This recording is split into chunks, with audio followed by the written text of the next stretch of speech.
And now we proceed to the second session of the day. And for this session, our moderator will be Dr. Mercy Korir, and I will read out a short biography of Dr. Mercy Korir. Dr. Mercy Korir is driven by a strong conviction that social justice for equity, access to equal rights in health for all, especially for the poor and the most vulnerable in society, is the cornerstone for any meaningful development and growth. Dr. Korir is a medical doctor with a bachelor's degree in medicine and surgery, as well as a Master's of Arts degree in Communication Studies. And both of these degrees are from the University of Nairobi in Kenya. Presently, Dr. Korir is a medical journalist with a Standard Group based in Nairobi, uniquely blending in her medical background to report on health, highlighting health topics that are of interest to the public and the society at large. In 2020, she was awarded with the Presidential Order of Service Award, which is also known as Uzalendo Award, for her reporting on the coronavirus pandemic in Kenya. She has also been decorated with the Bill and Melinda Gates Foundation Goalkeeper Award in 2018, and she's also the International Center for Journalists Fellow of 2018 on Early Childhood Development Reporting. Dr. Korir is also the Vice Chairperson of the Kenya Medical Association SACCO Limited in Kenya, and chairs the SACCO's education, marketing, and communication committees. And lastly, she serves as a member of the board for F500 Health Group. Ladies and gentlemen, join me in welcoming Dr. Mercy Korir. Thank you very much, Boniface, for that warm introduction. Indeed, it is an honor to be here to moderate your next session on this RSIF pre-conference. And I think, it's always fascinating where scientists meet, where we get to meet and exchange our various experiences and, the things that we have learned over the years in our different facets of life. And it's no doubt that 2020 was a memorable year. COVID-19 pandemic obviously is probably the biggest story of this century, the biggest story of our lives. And it has actually impacted a lot on our day-to-day lives, from subtle things like how we greet each other, how we interact with one another, and as you can see, how we are meeting. We're having a virtual conference. So no doubt COVID-19 has been one of those stories, one of those events whose impacts will live with us for quite a long time to come. And it is in that regard that the next session comes up. What have been the implications of COVID-19 for higher education and research? Has it been a catalyst to, advancements in technology, in research, in higher education? Has it slowed down what we are doing in this field? And so this is the conversation that we are going to have in the next 1.5 hours or so, to just find out, is COVID-19 a catalyst for science, technology, and innovation response in Africa? Our rapporteur for this session is Professor Gerald Misinzo, and I have a panel of decorated scholars, doctors, people who are specialists and, decorated in their own fields. Unfortunately for this particular session, we are supposed to have a keynote address by Dr. Patrick Amoth, who is the Acting Director of Medical Services at the Ministry of Health in Kenya, but he could not make it on time, but we hope that he's able to join us. He got something urgent to attend to as we were waiting to start this session, but we hope that we can get him so that he can, give us his keynote address to start off this conversation about COVID-19 in Africa. So, but as we wait and hopefully get Dr. Amoth to come on board, we'll start with our panelists. We have Dr. Mark Rayamamu. I'll introduce each one of them as welcome them to give us their 5-minute presentation as we start this conversation. We have Dr. Ashiko Guitar, Mr. Rafik Alami, Dr. Danica Ramliak, and hopefully in the course of this discussion, Dr. Amadou Sal will join us for the conversation. So we'll start with Professor Mark Rayamamu, who is the Director, SASID's Foundation for One Health at the Sokoine University of Agriculture in Morogoro, Tanzania. SASID is a virtual institute of the university on behalf of academic and research institutions that deal with infectious diseases of humans and animals within the ecosystems of Southern, Central, and Eastern Africa. SASID operates an Africa-led South-North smart partnerships. Professor Mark is a veterinarian and a specialist in infectious disease. He's a visiting professor at the College of Veterinary Medicine and Biomedical Sciences at the Sokoine University and at the RVC University of London, UK. He's a decorated professor, doctor, and we get to hear from him. Professor, the floor is yours.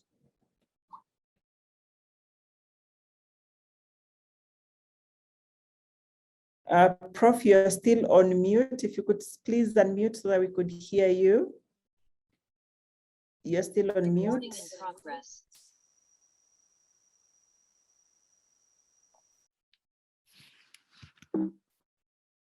Just a minute. Perfect, perfect. We can hear you now. Please go ahead, Prof. Yeah, can you hear me now?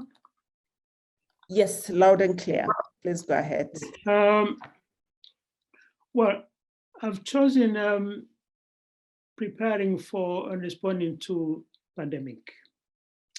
And at the outset, I need to say I'm from the university, so please excuse me about my protocol manners, but please do allow me to speak as a university person. Now, I did choose this because we are at a stage whereby hopefully we're coming to the end of COVID as a pandemic. In between 2004 and 2006, I was involved in a foresight study where we were looking at the future of infectious disease. And fun enough, this was triggered by an epidemic of foot-and-mouth disease, an animal disease, but in the context of SARS and so forth. Now we are in the same phase. So I'm really, really pleased and honored that this African initiative of RSIF was the first one to hold such a conference. And I hope we go on to stimulate thinking within Africa. What is the future? Now, so that is when we set up SASIS against that background. And one of the things we looked at in how do we set up SASIS? We decided to set up as a partnership because we said we need to prepare ourselves in terms of how do we outsmart the pathogen. As long as you remain in your compartments, medics, vets, agriculture, and so forth, the pathogen dances. But then we know more than 75% of new viral diseases originate from animals. So why don't we, instead of just use the word zoonosis, which in fact has a connotation of tissue zoonosis to medics, to vets on Friday and medics on Saturday. In both cases, they're waiting for some more interesting things to do. Instead of being locked into that, why don't we accept that viral infectious diseases, they move across species. One of those is human being. When they don't, let us celebrate, but let's treat them as enemies of the state. And the second one, so we say, all right, we bring public health and animal health groups together in SASIS. The second thing, there's this notion in Africa that universities are for teaching and research institutions. And we said, if you want to outsmart the pathogen, please, Africa, stop regarding universities as just where they go to learn. And the Professor Misinzo mentioned earlier on, and that we keep telling our PhD students, and here let me pay a tribute to the minister from Rwanda, for allowing us to guide Kizimana. And I said to guide because we keep telling our PhD students, you are not here to be taught. You don't come to the university to acquire knowledge. We only guide you to the knowledge so that you can generate new knowledge. And Kizimana has generated new knowledge. And the moment I refer to that, and all our PhD students, that's how we want them to be. So we said we make it as a partnership also between universities and research institutions. And then finally we said, don't do it as isolationists. So we brought in the concept of smart partnership with the those who have started before, but as an Africa-led smart partnership. And I'm glad that in RSF, we have the partnership arrangement. I really like to see that we can also move into the next stage, in the post-COVID stage, that the agenda for research, for generating new is a much more closely shared with the needs of Africa, immediate and the future than at the moment. So we said, okay, if it's about outsmarting pathogen, we have this global health agenda, and that comes to governments. University people have got this business of thinking out of the box. We said that is not enough, because all it does, it counts what happens in headquarters.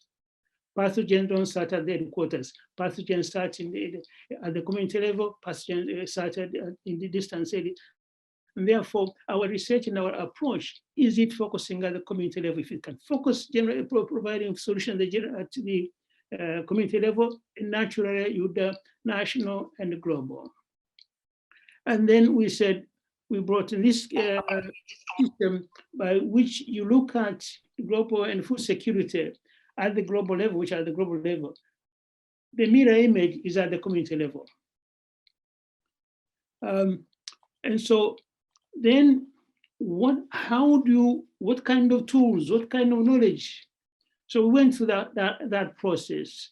And then you can see that now one example is to start using a mobile telephone. This I'm now going back to about 2010 and more in detail since 2005, whereby we designed this tool can be used at community and at higher level, can also be used in the language of the community people and the community health workers, so that they don't have to start talking in Chinese or Japanese or even English.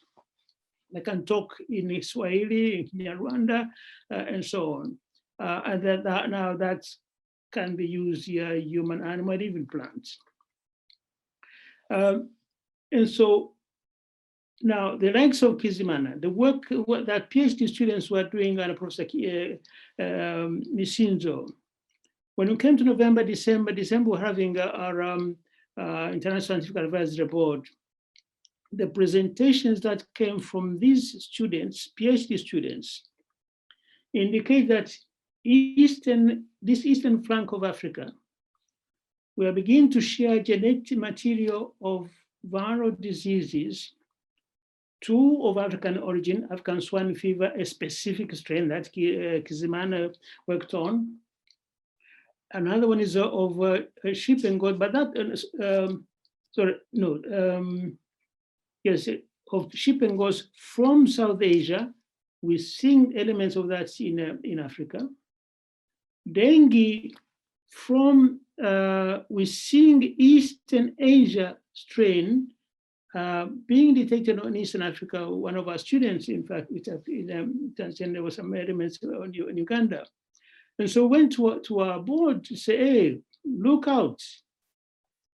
What we hear in Rwanda, sorry, in China, I'm so sorry, madam, could easily come to the eastern flank of Africa. And indeed, as we know, in Egypt, in the middle of February, it did. And then because we're universities, we were able to interact with the donor. It so happened the same donor, same week as African CDC, which is also a new entity, was approaching the same donor. we were able to secure some funding where our own scientists and students were able to provide expert support to Tanzania, DRC, Mozambique, and Zambia, where we were. Because the official things usually take a long time, we could not go through what happened in Ebola in West Africa. So that is what happened in each of those kinds. Now, another context, and I take this from a colleague in the DRC, and that applies to the rest of Africa. When you, madam, and your colleagues, when you are in Geneva, when you are in New York, when you are on these global things, they talk about COVID as a problem. But they talk even about HIV, or they talk about single disease as a problem. But when you come back home, the reality is that is in the context of other viral diseases, other epidemic diseases. And therefore, we need to prepare young scientists to be able to think out of the box, to be able to put problems, new problems into context. And this is what one of our colleagues in the DRC has done. You know, those arrows, those are peaks of COVID. But against that, you're seeing Ebola, you're seeing monkeypox, you're seeing others. And that is common elsewhere. So we really need to develop expertise in Africa as a primary expertise in being the specialist in infectious diseases. COVID has also shown if you depended on external, if in this case we were not able to, in the beginning of March, we would have been sending samples out for typing in France, in what have you. So the lesson post-COVID, we really need to develop that expertise in situ. And later on, we hear about things like vaccines. So this is kind of things which Professor Misinzo and my colleague in PASET in the DRC they're looking at, okay, these are the big sequences which, you know, the likes of Misinzo and others, they work on these things analytical. But begin to say, oh, okay, what about this new technology? And we started identifying that as external technology way back in 2006, but now it's in its scene. It is from the purpose of public health decisions, it has similar accuracy as the big sequences which you need, of course, in the big centers, the people like Professor Misinzo. So Professor Misinzo and his group, they're now doing at what we started with the mobile. Say, how is thinking out of the box? How can we use sequencing as a mobile, or is used as in public health laboratories at national, but also subnational, and you can actually generate sequencing data affordably. We can demystify the concept of genomics being privileged to one where it assists public health decisions, and that is what is working on. In this case, they could even take it out to the field, and they have actually sequenced the virus in the field, in that Land Rover. Then we're moving into another thinking. How can you pick rumors, pick it is at the community level or in the forest, and value that information, bring it out quickly up to the national level. I gave the example for us, in Tanzania, where they in Rwanda, or at the continental level of Africa CDC. And that has to be also the next phase we do. Pick it up properly at the community level, pick up rumors at the community level, synthesize those two, analyze them, and bring them out to decision support system at the national level. And that, I'm glad that RSIF is thinking in those terms. I really like to, as we move to the next phase, to make a plea that we encourage PhD students to be part of research, and not this idea of PhD student come with your subjects. We'll find somebody. Let's put them into research groups. That's what we do in SASIL. Let's put them into the research groups. You see the Kismana working on African CDC, African swine fever.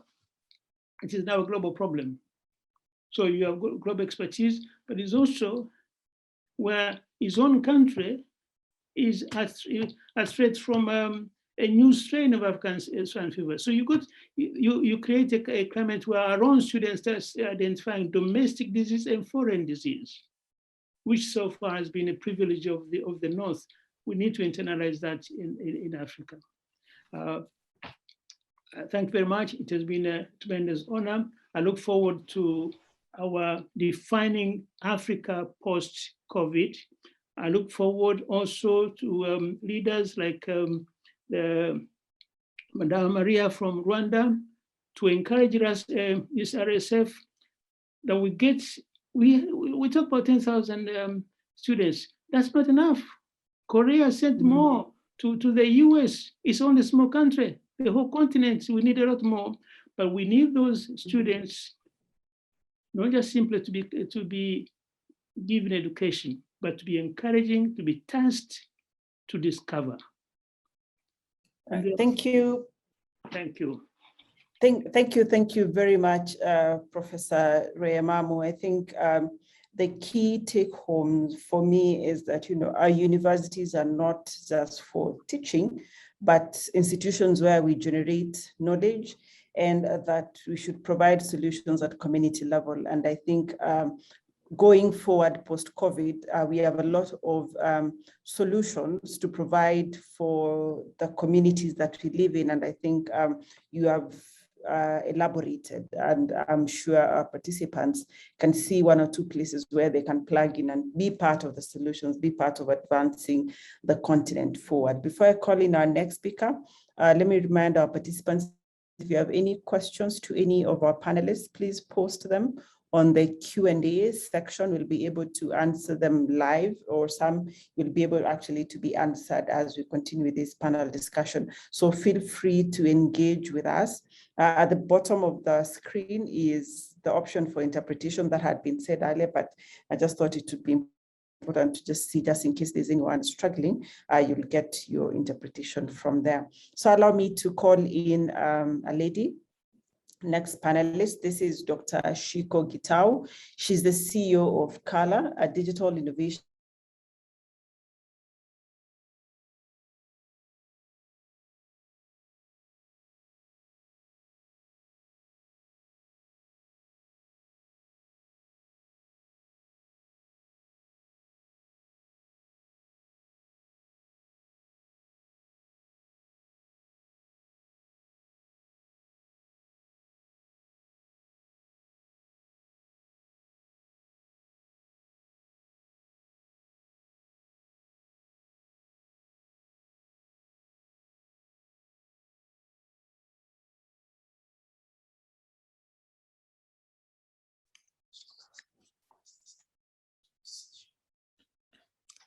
So, ladies and gentlemen, we seem to have lost Dr. Mercy.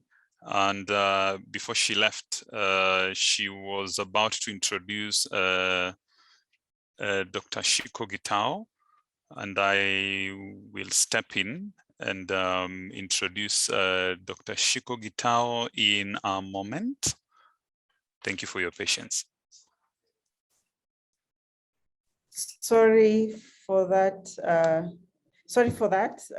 I got logged out. I don't know what happened there. My apologies. I was introducing Dr. Ashiko Guitar, so allow me to just recap on that. Dr. Ashiko Guitar is the CEO of Color, a digital innovation company that catalyzes digital transformation capabilities for organizations across Africa.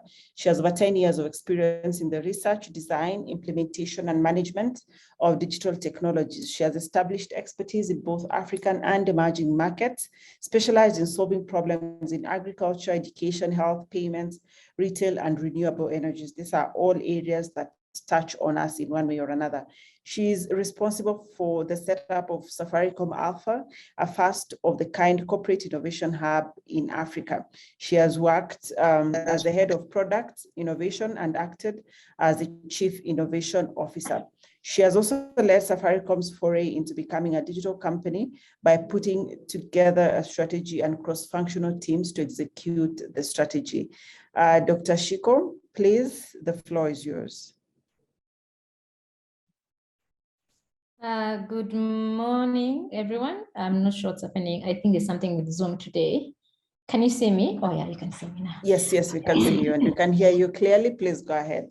Good morning. So I think I tell Dr. Moses that every time I'm in an RSIF event, I feel like I'm going back to my academia roots.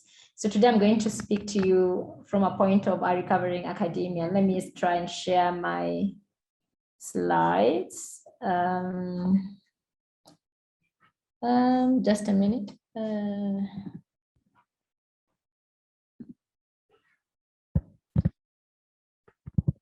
I don't have 4 minutes. I'll try and keep it at 4 minutes.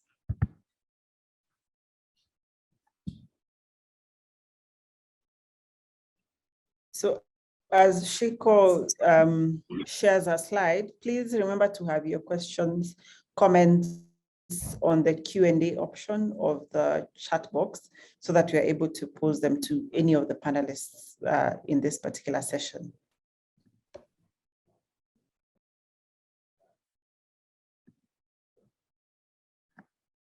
Okay, today, okay, there it is.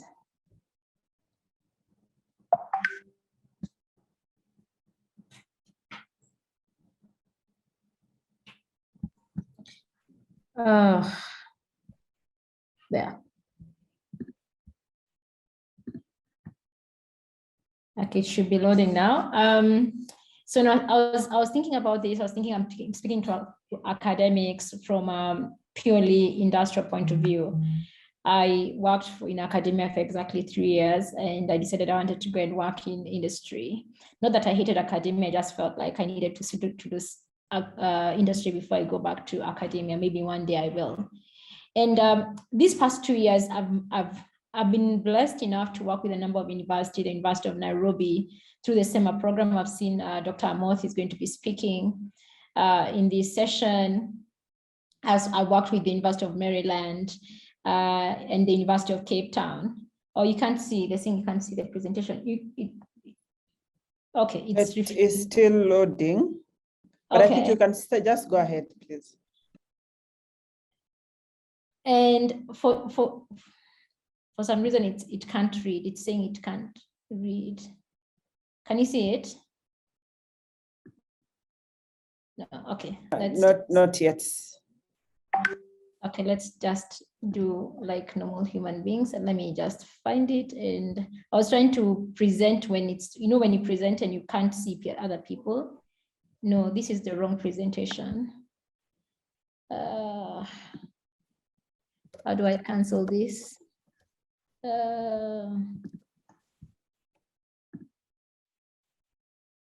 It's refusing to present the right presentation. I think if you don't mind, you could just take us through the presentation. Can I talk you through the presentation? Yes, I think you can just talk us through the presentation in the interest of time. Yeah, so the last 2 years I was working with what is it called? I was working with these universities, and my question was, when I was in graduate school, we had something called the lab. We went to the lab. I wanted to show you my professor. It was like, yeah, it was a nice picture of my professor. He passed away a few years ago, but it would have been a nice one to show you. And the lab was a place for us to exchange ideas and change minds and exchange things. Your dissertation changed even the last 2 weeks before you submitted because of you being in the lab. And my question was, where is the lab in this digital age? As an academic who is looking inside from industrial point of view, and when we wanted to meet with academic, industry would come to the lab. I got hired straight from my lab.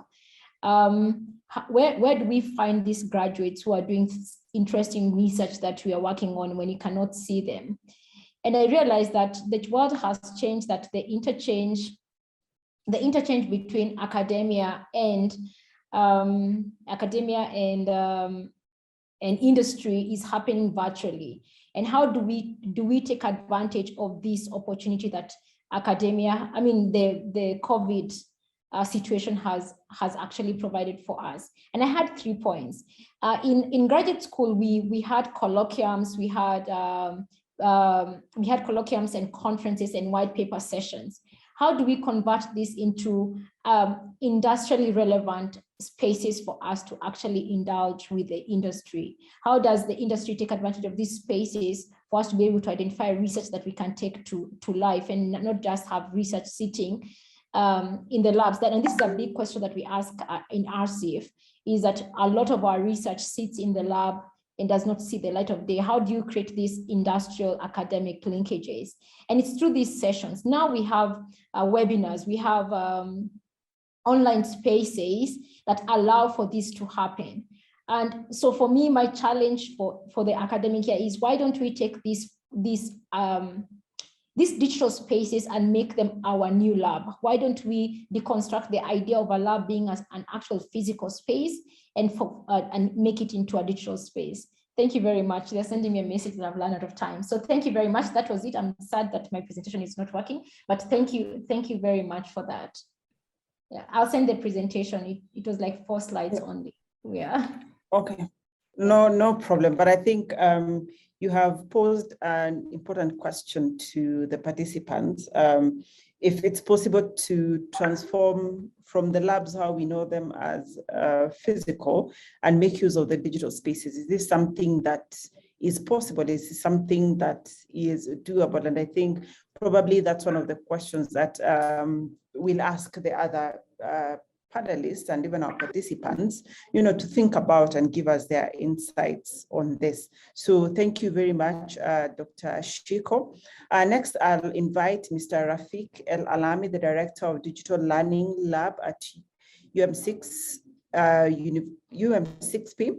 to talk about the university responses to COVID and online education and creation of MOOCs in Africa. Mr. Rafik El Alami is the head of the Digital Learning and Digital for Research Labs and at UM6P in Morocco. He focuses on exploring how digital technologies can resolve real-life problems and speed up research and education. Him and his team have built and deployed national and international edtech platforms that could be leveraged during the COVID-19 pandemic crisis in Morocco and other African countries. He has spent almost 2 decades in different managerial positions at Microsoft, working on products like Exchange, Outlook, Office 365. So Mr. Rafik El Alami, the floor is yours. You have your 5 minutes. We look forward to hearing from you. Thank you very much, Dr. Mercy. So quickly for my, the 5 minutes, I'll be talking about 3 things and that cover 3 other things. The first 3 things is the challenges we had with COVID, the opportunities and the key learning. And then the 3 topics I'll be covering is innovation, digitalization, and new ways of collaboration. So the first part is about the challenges. As you know, starting March 2020, there was most countries got locked down. Muitos países do mundo entraram em confinamento. And there were a lot of people actually that were sent back home. E muita gente foi mandada para se confinar em casa, especialmente das escolas e universidades. Sorry for that. I think we have acho que interpretation temos aqui linking to uma interpretação que está a vazar. It's linking to the full está a vazar para os participantes. Se pudessem corrigir isto no background, no fundo. our technical team, are we able to sort that out so that we can proceed? Okay, perfect. Okay, perfect. Go ahead, please. So the first challenge was somehow the need for innovation. Okay, as I said, like there were the border closures, there was disturbances for logistics worldwide, and then there was a lot of lack for medical equipment and so on. And a lot of countries had to turn into internal innovation for those kind of issues. The second portion that was important, as I said, like once students actually were sent back home, once citizens were not able to go to like their administration because they had to stay locked down and so on, there was like this need of digitalization and the push for digitalization of content and of services. And then the third part is when you take those two things, and because to a large degree, as a continent, we're still lacking in terms of digitalization, in terms of innovation, then we had to find new ways to make, like to bridge the gap a little bit between where we are and when we needed to be able to face this pandemic. And this is where we had to look into new ways of collaboration.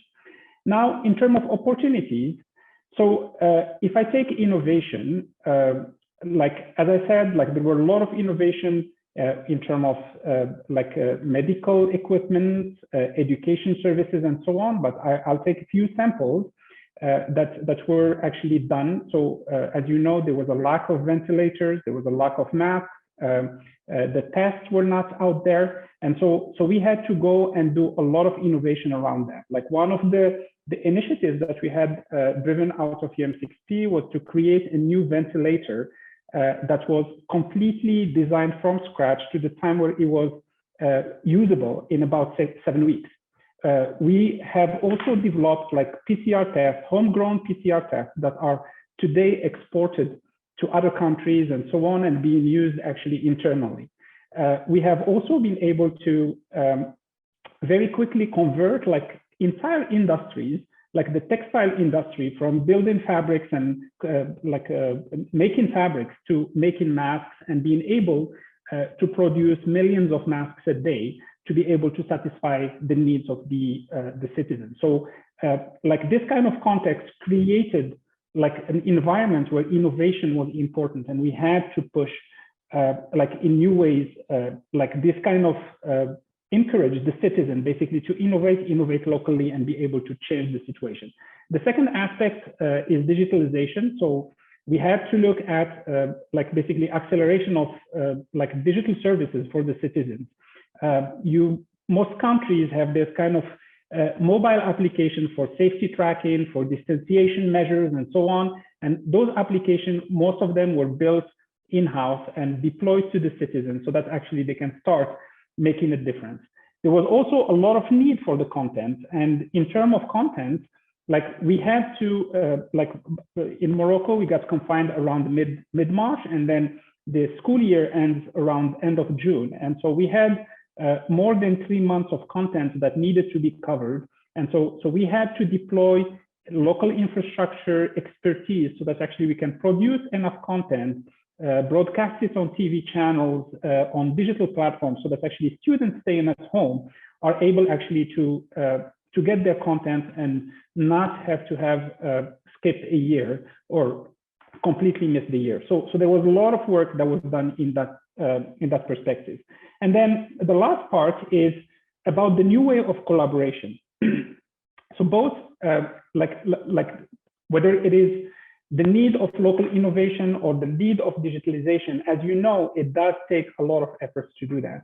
And what we had to do is basically we had to look at new way of sharing what was done. So for example, and collaborating. So for example, if I take like the courses that were developed, we created about 3,000 courses for all K-12 students, primary school to high school, that were actually deployed. Those contents actually cost, like those are videos, those are audiovisual content that cost a lot to download over the network. And we had to go sit down with the Ministry of Education, with the telecom companies, and bring the two worlds together with the university collaboration, so that actually the content that's delivered is delivered for free when it's education content. And we were able, like in a matter of weeks, to deploy a solution that made that access to this content free in terms of data plan to all the students in Morocco. Like the day we did that, we had more than 2 million consecutive access to the content. So there was a spike to have 2 million people downloading content, like at the same time was just huge, and because it was encouraged by that. There were other things that were done, like for example, we collaborated with other partners, including like EPFL and Reform in Africa. And what we did is we created a platform of MOOCs that we made available to all universities that were within the network. So we were able to train like 270 professors in Morocco and in Africa about how to use the platform. We were able to touch more than 170 universities in the continent. And so sharing this content that was available made it easier for people to be able to use the content. And now with that said, so we talked about the challenges, the opportunities, what do we learn from that? And where do we move forward? Are we gonna wait for the next crisis to be innovating? Are we gonna be waiting for that next crisis to be pushing digitalization and encouraging collaboration? I think the key lesson for me from COVID is that, yes, we got bitten by that once. Let's make sure that actually we do not get bitten by it another time. So let's encourage our youth to innovate. Let's create ecosystem for them so that actually they can create the next solutions that will allow us to do the build medical equipment, build innovation equipment locally, and so on. Let's encourage this push for digitalization. Let's not make it an exception for COVID. Let's encourage our administrations to be offering services online. Let's encourage our schools and universities to create the content, and let's look at new ways to collaborate. So that's my talk for today. Thank you very much, Mr. Rafik, on that. Quite some thought-provoking questions that you put there. Are we waiting for the next crisis? And I'm glad that you have challenged the participants, to do something so that we are better prepared for the next crisis. As you said, COVID-19, I think, has been one of those experiences that we can gather a lot from. And I think as academicians, as experts in the various fields, we'll be able to think about how to prepare best for the next one. And hopefully our next panelist will be able to have an answer or two to some of the questions posed by Mr. Rafik, and that is Dr. Danica Ramliak. Dr. Danica is a senior science and innovation consultant at the World Bank, and she's going to talk about implications for the RSIF research strategy. And this the topic that we are discussing, COVID as a catalyst for science, technology, and innovation response in Africa. Danica provides expertise in science, innovation, and commercialization of knowledge in institutions for higher education and research in her capacity as a senior science and innovation expert at the World Bank. Since the year 2012, she has worked at on the World Bank funded projects in Croatia, Western Balkan countries, Georgia, Uzbekistan, Slovakia, Peru, and sub-Saharan African countries. Over her career spanning more than 3 decades, she has served on faculty at the School of Veterinary Medicine at the University of Zagreb, as a visiting scientist at the Russell Research Center in Athens, and as senior research at the Croatian Veterinary Institute in Zagreb. She is also a board member for EU Connexus University Network, and since January 2020 as the external advisory board member. So welcome, Danica, and we look forward to hearing from you. Thank you very much. It's a great pleasure to participate in this pre-conference. And by the way, I really appreciate Dr. Korir for a very nice introduction. I would like if my presentation could be uploaded because I have a problem here. One thing is that for last 2 years, I had been fortunate to work on RSIF project due to the World Bank engagement, which is very significant, obviously, as you heard from, obviously, the practice manager, that essentially the RSIF and the World Bank are collaborating very closely, and the World Bank has engaged me to work with the team, with the regional coordinating unit, Dr. Moses, Dr. Echuru, and their teams in ISIPE. So my topic, and due to the time, I'll really try to be very short, is to update you on RSIF research and innovation strategy that actually, if I can have a next slide, at request of the regional cooperation unit in ISIPE, the World Bank essentially was engaged in helping the team to develop future strategy. And over next few slides, you will see here from presentation overview, I'll tell you what we have done, what has been done on the strategy development, and what are the challenges now that COVID-19 imposed on this entire process. So some recommendations will be provided. As if I could have the next slide, we know which countries so are participating in RSIF, but one thing that the funding for RSIF is obviously key, and not only the funding, but the vision and the future of this great program in Africa, which is generating through the windows that is offering right now so many excellent things in generation of human capital, research and innovation. But the funding and the World Bank engagement is going to end in 2024.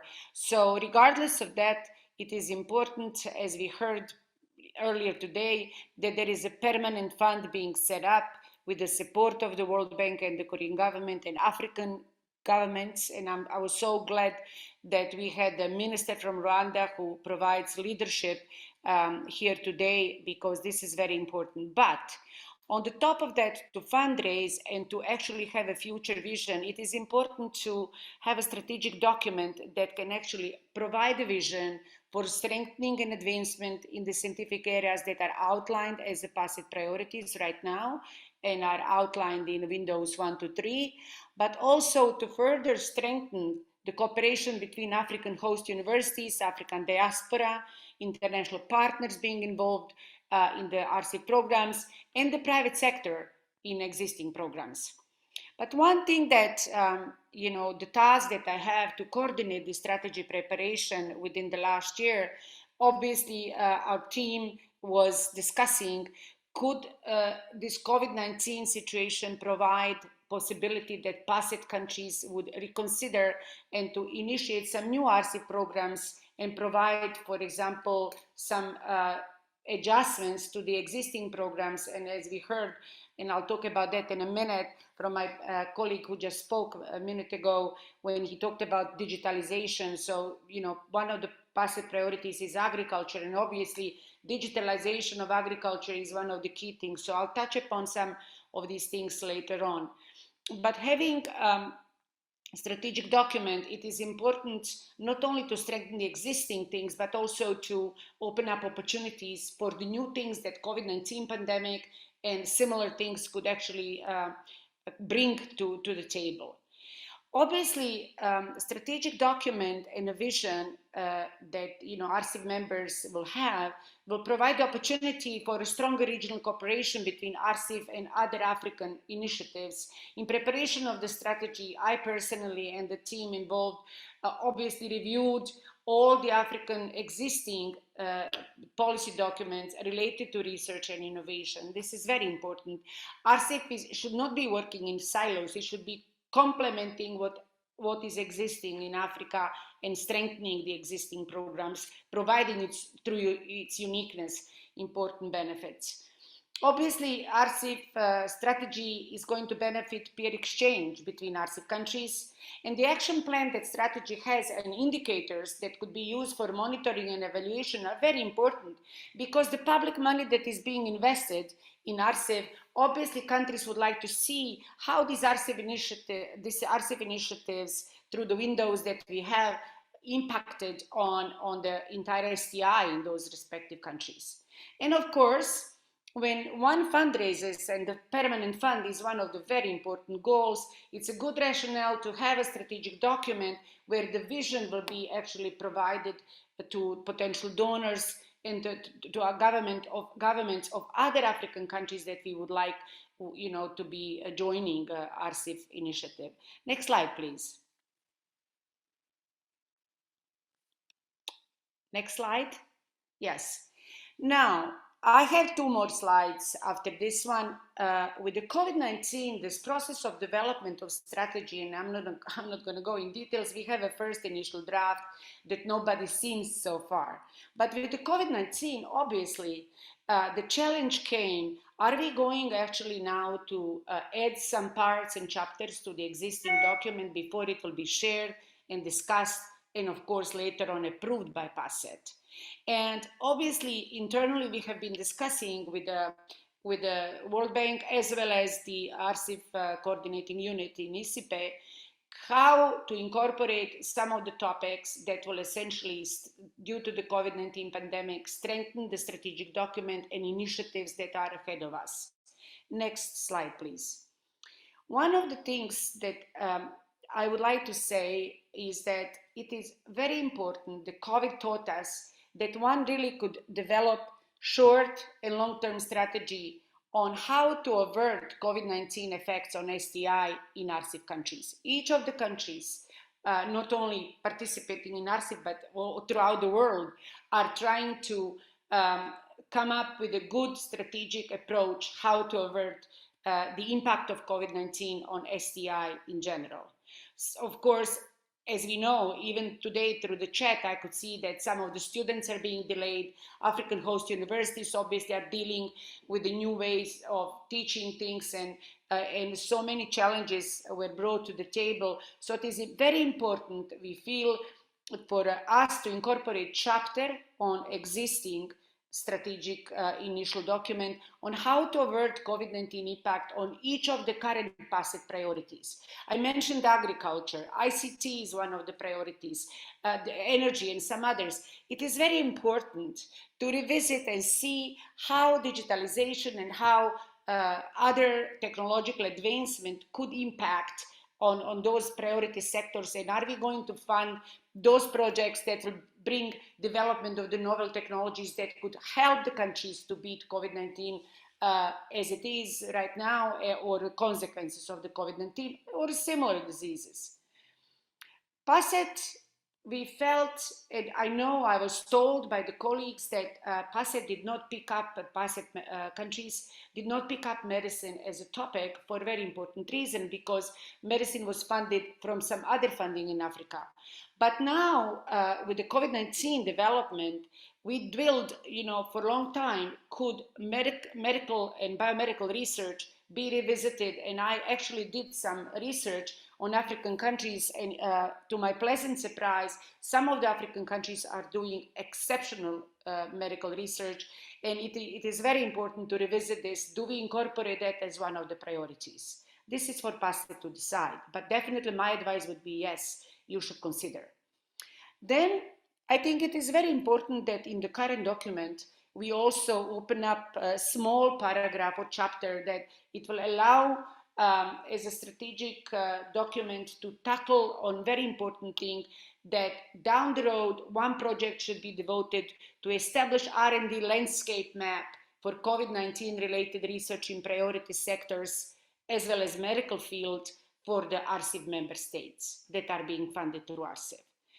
And of course, one can actually propose, and I'm doing that, future RSIF funding programs that should be focused on strengthening COVID-19 related research in PASET member countries.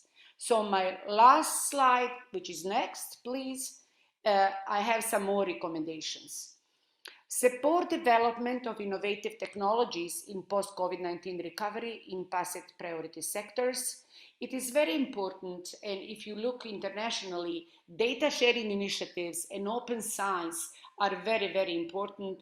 And this I think, in the post-COVID, we did not have this in an initial document, and this should be actually introduced into the initial draft. Promote development and usage of new digital tools. Of course, this is no brainer. We just heard from the colleague prior to me saying the same thing. One thing that I think is useful and very, very essential, African host universities that are such important partners for RSIF implementation, we don't have right now any clue, and this could be one of the future initiatives through the strategy we can lay the platform for that to assess the impact on COVID-19 on higher education institutions, in this case, African host universities, and of course, one can actually come up maybe with a good funding mechanism through some of the windows or existing or develop new one that can help these universities to deal with the post-COVID situation. We know about the PhD students and the problem that, throughout the world, of course, the students are being affected, particularly in the countries that were hit so badly, like my country, Croatia, is unfortunately very badly hit. And we need to develop models of, new models of training that students can learn from distance if needed, although that can never substitute, in-class learning, but of course we need to be prepared to have this. Also, because of restriction for researchers and students' mobility, it is very important that each African host university and each PASET member state does have collaborative platform that can allow, to essentially substitute for these restrictions that students right now have. And of course, cybersecurity is very important thing, and we already have PASET priority that could deal with this. So in future calls and in the future, interventions, which we believe the strategy is going to provide the opportunity for the PASET decision makers to make, it will be important that this can serve as a platform to strengthen the STI in member states. And with all of that in mind, I really thank you for the opportunity to present. And it is my great pleasure to be part of this great conference.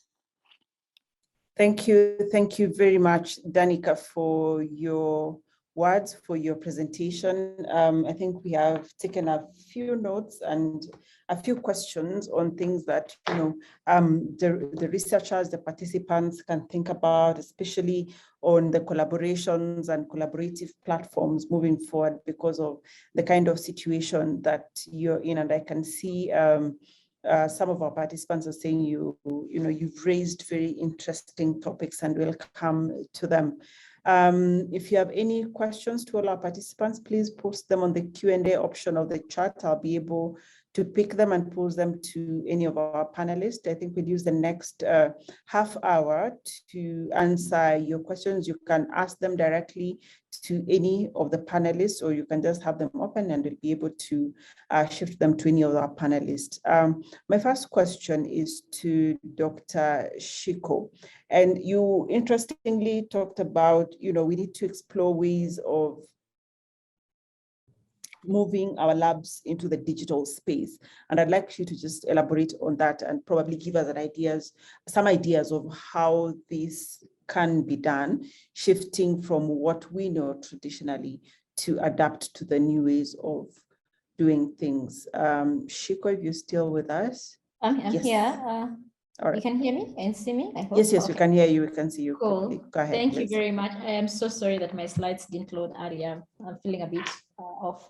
Anyway, so one of the things that I have seen collaborating with these three universities, and they are all in different parts of the world, is this siloed mentality of the lab. So actually the digital revolution, we call it the great digital transformation of 2020 because of COVID happened. It helped break some of that silos. There's a lot more cross-sector and multidisciplinary collaboration. So for example, the work that we're working on, SEMA is Center for Epidemiological Modeling and Analysis at the University of Nairobi. It's 100% cross-disciplinary with the University of Nairobi's infectious diseases department. There's School of Tropical Diseases, School of Computing, and us from private sector. And that we created our own lab, a virtual lab, and we meet twice a week actually. And we've learned a lot. I've always say I can pass along as a quack, medical quack, because I've learned a lot in medicine because of just collaborating with these medical doctors. And from the other side, they've learned how to use computing. So being able to be open-minded and saying we're going to try it, don't be closed off, let's try it, and talk to those computer science people, talk to the tropical infectious disease people, the statistics people, has been amazing.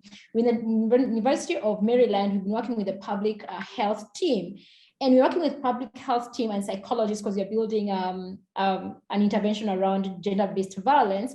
You realize that, oh my God, there's all these things that can happen if students were a little bit more open to saying, I don't understand this. I don't have to learn it because I don't have to earn a PhD in computer science and public health. I just need to reach out to other teams. Just building these cross collaborations virtually and saying, I'm going to be educated by them, and I'm going to maybe take a course and get a supervisor from that. And I have, for example, now a student who is doing public health, but with aspects of artificial intelligence that I'm actually advising.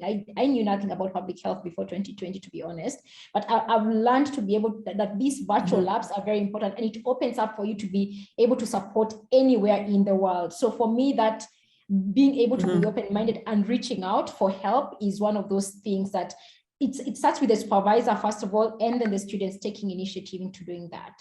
Thank you. Okay. Thank you, Shiko. My next question, and I'll pick it up from what Alassane Compaore has put on the chat, and this is to Professor Mark. And Alassane is asking, why does research on Africa, and they say research on COVID from Africa not taken into account by WHO? And Professor Mark, you had talked about the One Health approach when we had One Health approach as a way of tackling all of this, as a way of universities offering solutions to the problems that we face in society. Is it that we are still working in silos, or is it that people are still haven't adopted the One Health approach, where we're looking at all three facets or all three areas in which disease can attack us? Well, or what really is the issue? Well, One Health is a relative new science. And One Health is going to be even more important after COVID, in the post-COVID era than in the past. WHO, it is not true to say that WHO is neutral or even negative to One Health. But I think, for example, at the global level, the FAO, WHO, and OIE, they form a tripartite. And now they've added UNEP. So it is tripartite plus one. And that is the global partnership for One Health. Between them, they have an early warning system, which started quite a while ago when I was still in FAO. Now it's really working. And every morning, epidemiologists in WHO, FAO, and OIE, they look at results from this global early warning system that feeds into GOAN. And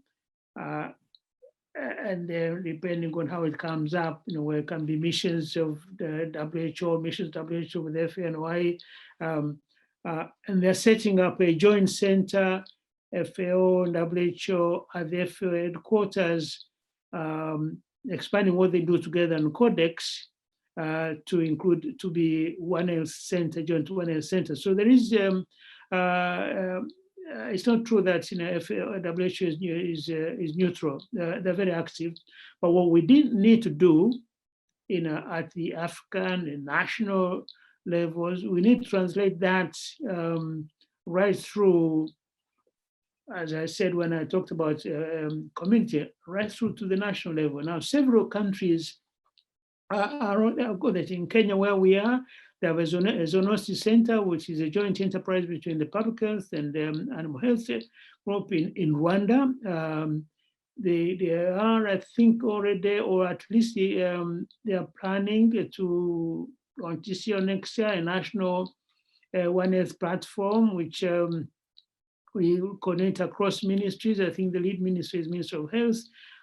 In Tanzania, we have a national One Health platform, which is connected from the Prime Minister's office and with the sector ministries, human health and animal health being in that. So that is growing. But we do need, in fact, we ourselves as practitioners to embrace One Health and to take it not as an exception, but as the norm. That is what we need to turn, irrespective of infectious disease, particularly viral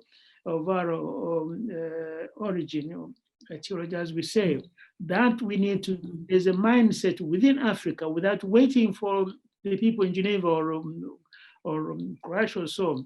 We in Africa, because what I showed you about plurality of diseases and the exchange between human and animal being so hard, we need to take that as the norm. Okay. We really need to be the leaders in One Health, not the followers. Mm-hmm. Thank you. And I think that answers the question that Rafik earlier posed. Are we waiting for the next crisis? And as you said, we need to be leaders and not followers. So my next question is to Rafik, just in the same breath, there are lots of innovations. We've seen them during the COVID-19. What more can the youth do? Because in the event that there is another crisis that needs solutions from us, then it is the young people, the youth, who will be of age at that time to be able to solve. So what more can the youth do? I'm hoping that the next crisis is not anytime soon. Thank you. In fact, I think the youth has shown us through this crisis that they're able to innovate, to create, and to challenge actually old ways of doing things if they're given the opportunity. And today, I think what we should do is see how we can create that ecosystem for them in a way that they can keep doing those kind of things. Of course, in order to be able to innovate, one has to go through like education programs, graduate programs, and so on. Like the deeper the knowledge is, the more those youth will have the ability to innovate. And I think through the program, the RSIF program, the PASET program, and so on that we have, I think we are helping qualify the youth basically for the future. And I think when they're going to be given the opportunity, they should keep innovating and challenging. It's not always easy, but I think perseverance and like serious good work is going to pay at the end, and we need it because we know it's not a time of if, it's a time of when, and we need to be ready for that time. Okay. From where you sit, what has been the experience since COVID of Master of Science or PhD students doing their field or laboratory research in Africa? Sorry, I missed the beginning of the question. So, so Felix is asking, what has been the experience since COVID set in of Master of Science or PhD students doing their field or laboratory research? So we have, like in UNCXT, we are a university that focuses on applied research and or more precisely, mission critical research, which is research that's applied, that actually solve local problems. And by local, I'm talking about Morocco and other African countries. And so all the programs that we have deployed are looking at potential opportunities that we have in terms of moving the needle, whether it's in industry, agronomy, like digitalization, all those other fields that are actually of an important impact in Morocco. And UM6P as a partner university for the PASET program, that it allows us actually for the students that come to UM6P to spend the 6 months that they spend here, to be exposed to what we have as living labs, where they can actually apply the research that they're working on and advance the research as much as possible. So for us, like the science and technology pole within the university is a part that actually looks at pushing all the subjects that potentially could affect like the future of the African country. And we'd like to invite as many students to come and join us and experiment a little bit the program, the research program that we have within the university. Okay, thank you, Rafik. Danica, Prof, I can see your hand is up. I'll come to you shortly after Danica, and this is just a comment that I would like you to weigh in on. None of our participants is saying that he thinks that we need youthful minds, not youthful age. Age is hot air in research. Youth needs mentors, and all the youth learn from mentors. Breaking that chain is failing already. Anyway, my question, I think, to you is just for you to weigh in on, you know, the question of youth, and you have talked about collaborative platforms. Where and how can they engage in this so that they get to learn from people like you've gone ahead, and so that they're able to continue and carry on this mantle? Yes, thank you for your question. And I think, obviously, I'm really glad that youth is put into a very big focus here, because the youth is our future. First of all, I think the youth of Africa should be taught and that being educated and being innovative, it is going to contribute to the development of the countries they come from. So innovation is a driver of the economic stability for every country, you know, under the sun, including every country in Africa. So the youth should be challenged that taking upon innovative projects is going to open up very important venues for them. And I think, obviously, RSIF and there are other initiatives in Africa are opening up opportunities for young researchers and young scientists and people who are choosing careers or are being at universities to apply for projects that support this. Like window 3 of RSIF is very much focused on development of innovative ecosystem at universities that have applied for the RSIF support. So it is important that scientists from African host universities and scholars that receive training through window 1 of RSIF and through some other African initiatives are actually taking and embarking on collaborative programs within Africa, and of course with international partners, because science is global. You cannot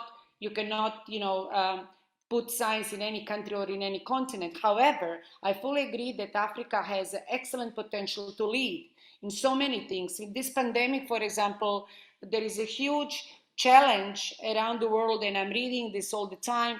Why not too many numbers why, for example, United States or Europe have higher numbers in infected patients that, in comparison to some African countries. There are so many uniqueness in Africa that with innovative approach, with the youth that is educated, that you could actually lead the rest of the world in answering some of the questions, not only to COVID-19 related topics, but to so many other topics. And this advantage should be taken with the right approach, of course. Okay, thank you, Danica. This question, is there need to develop and enhance community-based incubation centers in our regions? Is that to me? This is based on the fact that, yes, to you, still to you. Is there need to develop and enhance community-based incubation centers in our regions based on the fact that, as I say, disease originates at the community level? Yes, obviously, I'm not clear completely what do you mean by incubation center. Do you talk about like incubation where the incubators could be set up to develop startup companies, or like what kind of incubation? I think from the question, it's basically something like that, innovative centers, or, places where. First of all, universities should be leading, and research institutes in setting up incubation centers together with the community, together with cities, together with countries. And incubation centers are excellent point where research would be essentially through technology transfer process transferred into innovation and to be commercialized into startup company and the companies that can be hosting, where the incubation centers could be hosting these companies. Because all what we are doing in research and development and innovation should have impact on society. So helping young researcher from Africa or young scientists to come up with a novel idea, to have ecosystem at African host university where he can actually advance his or her project, and then have incubation center next door, let's say Nairobi or in Accra or wherever you talk to, it will be very important. For example, and you already have some excellent examples. When I visited University of Nairobi, they have a maker center where students are already exposed very, very young how to make impact on commercialization of their research results or whatever they are doing in their laboratories. So yes, this is a good question, and I think I would support that approach.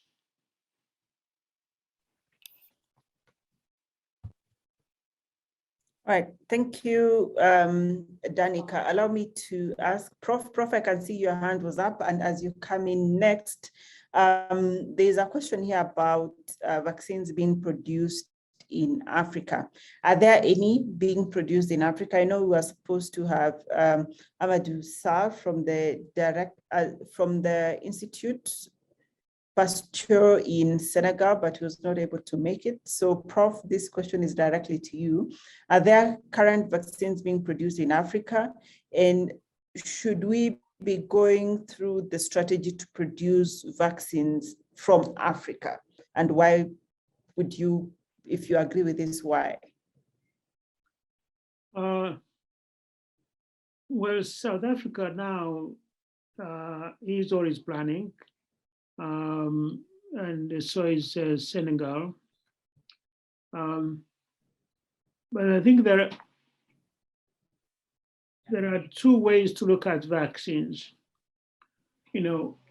One is the old-fashioned way, I'm going to do it all together and in one place in my pot.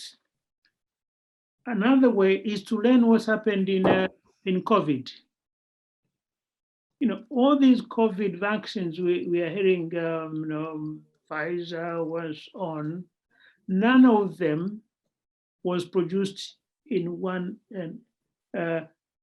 discovered, developed, and produced in one lab. So if we learn from COVID, which if we needed any training, vaccines are also becoming like other industries. The car industry, you find, Japanese car, what have you, and very, very few of them are, everything is in one factory. So we need to accelerate expertise and investment within with our youth so that we can be part of the game. If we have, if we have it well done, sometimes all the big things are going to find it cheaper to produce in Africa. But it shouldn't be done on the basis of over dependence, dependency. It's done because we have generated them, we are cost effective. Now, things we can do more quickly, a few years ago, even 2 or 3 years ago, sequencing was done only by outside. Ebola, not so long ago in West Africa, it took more than 9 months before it was diagnosed because there was no capacity on the ground. COVID-19, at least in those 4 countries that I told you, the index cases were diagnosed by our own guys because we had already developed capability. So we are now developing the scientific capabilities. What we have not transmitted to those who have make decisions, it's there is a difference between putting molecules together and getting a product out. So how do we develop what we call innovation labs, or where you have discovery, you have process development, and then your production, and you got amplification. We look at like that. There are areas where we can move in within the next 2 or 3 years, quite quickly. And I just want to make a comment about the youth, and I'm quite happy to hear what Morocco said. We too much tendency to say we will allow the youth, we allow these. The youth are beginning to think different from the older guys. Last week I showed that, but before that I attended a One Health conference at FAO and with WHO. The youth had a session, but the way they're thinking about One Health is different from the way I see my professor think, because they're really thinking in things, in the systems. So the same thing to say we have a department of computers, you go there. The youth in the digital are thinking different. We need to create a room so that they think the same way as their youth in China and what have you, and so on. We are not creating enough room. We're still involved in letting them in. No, we can't let them in when you don't have the house. They are moving into different house. Interesting, Prof. And I think that's a challenge to those in the academia who've gone ahead to, create our own house so that the youth can move in. And one of the comments there is that, we have many youths that have applied into the program. And so this is an indication in the right direction. If I could add one more sentence, we are talking about PhDs in RSIF. Please do include 10% of those positions as postdocs. If we don't have postdocs, we will have a slow move towards high quality science. Okay. Thank you, Prof. I'd like to wrap up this session by, asking my panelists, because we are looking at COVID-19 as a catalyst for science, technology, and innovation response in Africa. From the lessons that we've seen in COVID-19, and this is to all the panelists, what 2 things do you think, from where you sit, the participants here can take into the next sessions, into the future, are some of the things they can do in preparation for the next crisis? Because we've all heard that, this is not the last pandemic. It's not a question of if, but a question of when. So what 2 things do you think people can pick from the COVID-19 pandemic in order to prepare for the next crisis, whatever that crisis will be? And I'll start with Danica.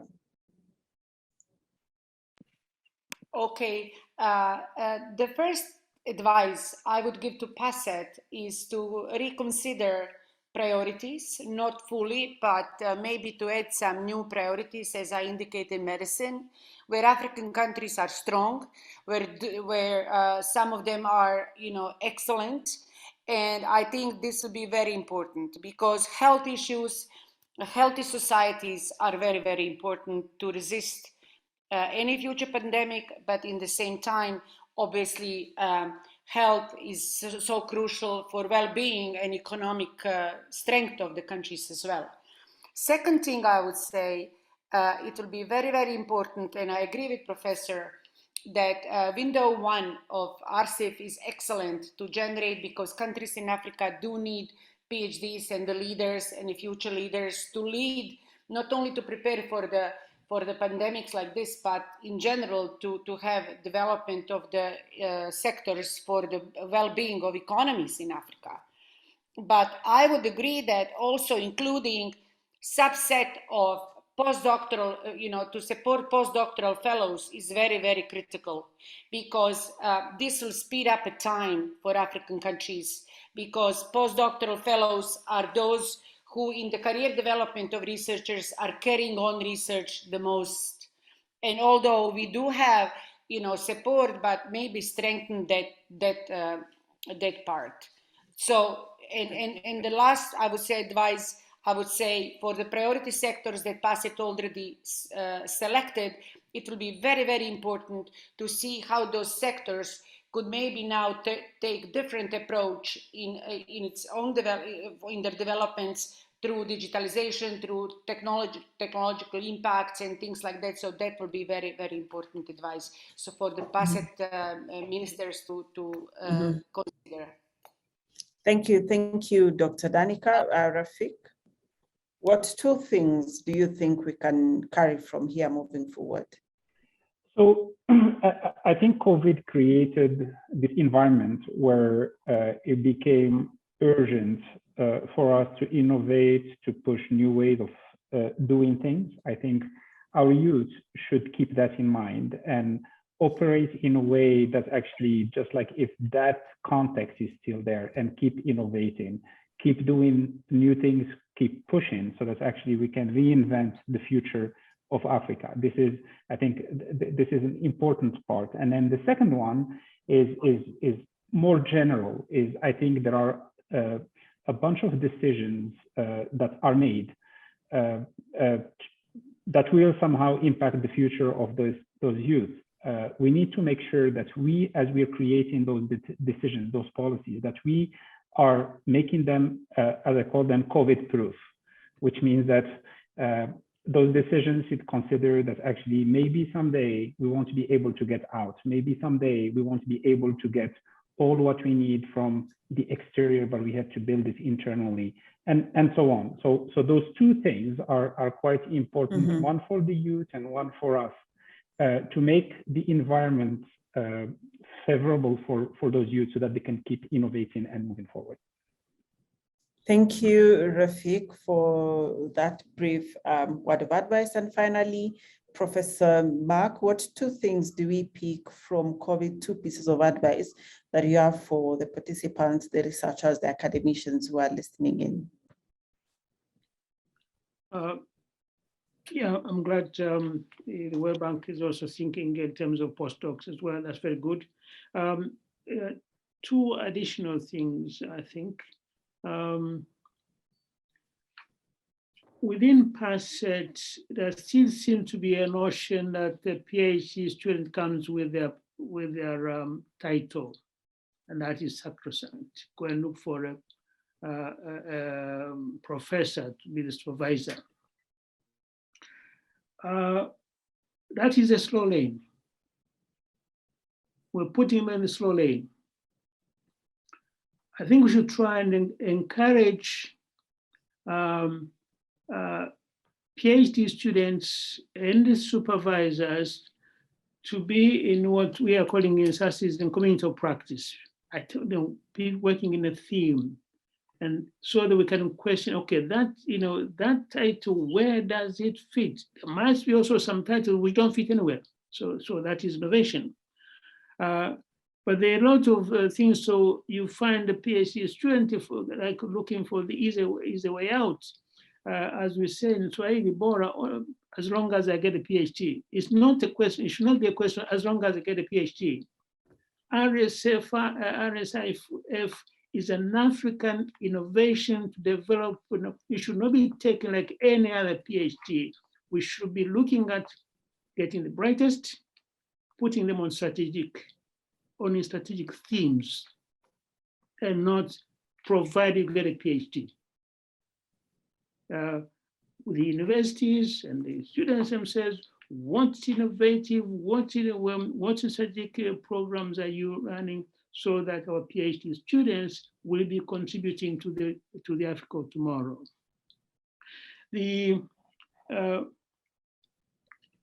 And I think we'll be proactive about gender.